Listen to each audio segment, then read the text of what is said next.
할렐루야, 반갑습니다. 오늘도 리딩 지저스 매일 묵상 함께 시작하도록 하겠습니다.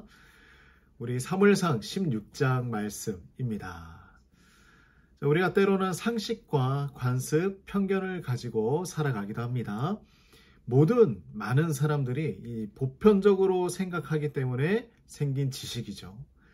그러나 많은 사람의 생각이 때로는 틀릴 수도 있습니다. 상식이라고 해서 완전한 정답은 아니기 때문이죠. 자, 오늘 사무엘도 일방적인 상식과 관습을 가지고 하나님의 명령을 따라가고자 하는데요. 자, 하나님은 사울 대신에 다른 새로운 왕을 세우기 원하셨습니다. 이 왕을 세우는 과정을 통해서 하나님이 우리에게 원하시는 그 중심 메시지를 발견할 수 있습니다. 하나님은 사무엘에게 이새의 집으로 갈 것을 명령했어요. 사무엘은 사울 왕이 이 일을 알게 되면 자신을 죽일 것이라 걱정합니다. 이를 위해서 하나님은 제사를 드리러 간다고 이야기해라 라는 식으로 이제 사무엘의 마음을 다독여 줍니다. 하나님은 머뭇거리고 있는 이 사무엘을 책망하시는데요. 무슨 이유 때문이었는지 사울이 이 버림받는 것에 대해서 오랫동안 슬퍼하였기 때문입니다. 사무엘은 하나님의 뜻에 따라 움직여야 하는 사람이었습니다. 그러나 그렇지 못했죠. 하나님의 결정은 너무나 단호했습니다. 사무엘의 기도와 눈물로는 하나님의 결정을 번복할 수 없는 것이었죠. 우리도 때로는 하나님의 뜻을 돌이킬 수 없는 그 확실한 상황 가운데서 미련과 욕심 때문에 우리가 기도를 놓지 않고 감정의 끈을 붙잡고 있을 때가 있습니다. 예수님께서는 십자가 사건을 앞두고 온 힘으로 기도하시고 자신의 뜻이 아니라 하나님의 뜻이 이루어지기를 기도하셨습니다. 우리에게도 이 신앙이 필요합니다. 때로는 하나님의 뜻인 줄 알지만 포기하지 못할 때가 있습니다. 평안하고 안정된 삶을 다 내려놓고 하나님의 길을 가라라고 하셨을 때 우리는 쉽게 그 길을 순종할 수가 없습니다. 사실 순종하고 난 이후에도 너무나 힘들기 때문이죠. 순종한다고 해서 결과가 바로 이루어지는 것이 아니기 때문입니다. 그 과정을 다 겪고 통과하고 고난의 산을 넘어가고 난 이후에야 하나님이 원하시는 그 결론에 도달할 수 있기 때문입니다. 그런데 그럼에도 가야 하는 것이죠. 당장은 하나님의 뜻을 받아들이기 힘들지만 우리가 시간이 지나고 난 이후에 우리는 비로소 알 수 있을 것입니다. 이것이 하나님께서 나에게 주신 최선의 길, 최선을 허락하신 삶이었다는 것을 알게 되는 것이죠. 하나님이 기뻐하시고 그 기쁨이 나의 기쁨이 되는 그 순간을 위해서 우리는 순종의 길을 가는 것입니다. 그래서 사무엘은요, 눈물을 거두고 하나님의 뜻에 따라 순종하며 그 길을 갑니다.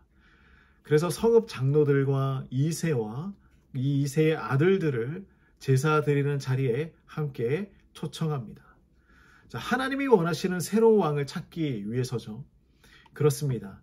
하나님의 뜻에 순종한다고 해서 갑자기 엄청난 해안을 가지고 이것이 하나님의 뜻이다 발견할 수 있는 것이 아닙니다. 바로 저 사람이 하나님께서 선택한 사람이야. 이것을 알 수 있는 것은 아니에요. 왜냐하면 사무엘에게는 왕이란 일해야 한다라는 자신만의 조건을 가지고 있었기 때문입니다. 자, 우리 6절 말씀 같이 한번 볼까요? 그들이 오매 사무엘이 엘리압을 보고 마음에 이르기를 여호와의 기름 부으실 자가 과연 주님 앞에 있도다. 이렇게 생각한 것이죠. 확신합니다. 엘리압을 보고요, 하나님이 기름 부으실 자다 생각한 것이죠. 하지만 하나님의 생각은 달랐습니다. 자, 7절 말씀 보겠습니다. 여호와께서 사무엘에게 이르시되 그의 용모와 키를 보지 말라. 내가 이미 그를 버렸노라. 내가 보는 것은 사람과 같지 아니하니 사람은 외모를 보거니와 나 여호와는 중심을 보느니라 라고 말씀하십니다. 사람은 외모를 보고요, 하나님은 중심을 보십니다. 중심을 본다는 것은 무슨 의미입니까? 하나님을 향한 마음이 어떠한가 이것을 보는 것이죠. 사무엘이 아무리 형제들을 찾아보아도 하나님이 원하시는 그 사람을 찾아낼 수가 없었습니다. 드디어 하나님이 원하시는 새로운 왕을 찾았는데 그는 이새의 막내 아들이었죠. 8번째 아들입니다. 이 아들을 하나님께서 선택하신 것입니다. 하나님이 기뻐하시는 조건이 그렇습니다. 인간적인 조건은 보지 않으세요. 오롯이 하나님의 의지에만 달려 있던 것입니다. 하나님은 우리가 인정하지 않는 사람이라고 할지라도 때로는 하나님의 도구로 귀하게 사용하실 때가 있는 것입니다. 우리가 보는 시선과 하나님의 시선이 다르기 때문이죠. 그러므로 우리가 다윗과 같이 쓰임받을 수 있는 그 준비가 필요합니다.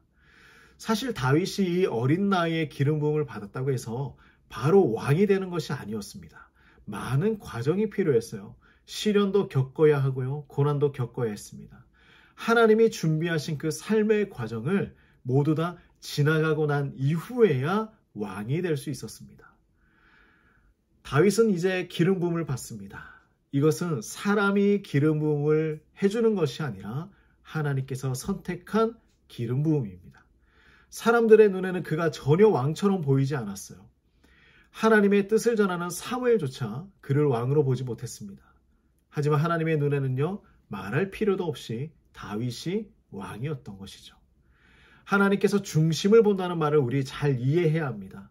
다시 말하지만 그의 인격, 성품, 그의 외모적인 모습들, 이 모든 것도 중요하지만 가장 중요한 중심은 무엇이냐면 그가 하나님을 전심으로 사랑하고 있는가, 그리고 전심으로 하나님을 사랑할 것인가, 이것을 보신 것입니다. 사실 우리는 어떤 옷을 입는지 참으로 중요하게 생각합니다. 깔끔해야 하고요, 세련되어야 하고 단정해야 합니다. 이것으로 사람을 평가하죠. 바로 첫인상입니다. 다윗은 그때 사무엘을 만났던 모습 어땠을까요? 양을 치다가 온 허름한 목동의 옷을 입고 있었습니다. 우리는 본질적인 것보다 비본질적인 것에 목숨을 걸 때가 많이 있죠. 관습과 문화, 그리고 상식, 교회 안에서 그렇습니다.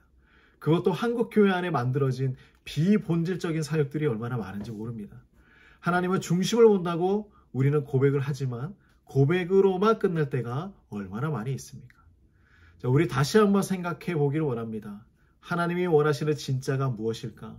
하나님이 원하시는 신앙의 본질은 무엇일까? 바로 그것입니다. 단순히 예배 한번 나오고 어떤 프로그램을 수료했고 직분을 받는 것으로 하나님이 원하시는 것을 다 이루었다라고 말해서는 안 됩니다. 나의 모든 삶을 통해서 실제로 기름 부음을 받은 하나님의 백성처럼 살아가고 있느냐라는 것이죠. 우리 하나님 앞에서 참 신앙인으로 살아갈 수 있도록 함께 기도하며 또한 그렇게 살아가기를 소망합니다. 기도하겠습니다. 하나님 아버지, 우리가 세상이 바라보는 그 외모가 아니라 하나님이 바라보시는 그 중심을 드리며 살 수 있도록 인도하여 주시옵소서. 하나님을 사랑하는 마음이 커져가길 소망합니다.